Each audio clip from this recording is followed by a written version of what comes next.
రాయలసీమ బీరకాయ పప్పు. అక్కడ వాళ్ళ గురించి చెప్తానండి. అక్కడ మా అత్తయ్య వాళ్ళు చేసేది ఎన్ని రకాల పప్పులు చేస్తారో చెప్తాను. దోసకాయ పప్పు, బీరకాయ పప్పు, టమాటా పప్పు, మెంతి పప్పు, గోంగూర పప్పు,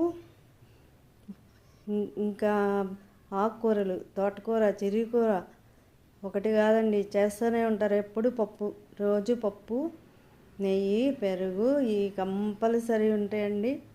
మా అత్తయ్య రోజు పప్పు చేస్తూనే ఉంటుంది. మా మామయ్యకి మా వారికి పప్పు ఉండాల్సిందే.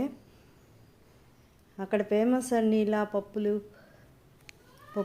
ఎర్రగారాలు, నెయ్యి, పెరుగు ఇలా అంతా ఫేమస్ అండి. మిగతా వాళ్ళు కూడా తింటారు, కానీ రాయలసీమలో కొంచెం ఎక్కువ. నా వీడియోలు మధ్యలో స్కిప్ చేస్తున్నారండి. పూర్తిగా చూడండి, లైక్ చేయండి, కామెంట్ చేయండి, సబ్స్క్రైబ్ చేయండి.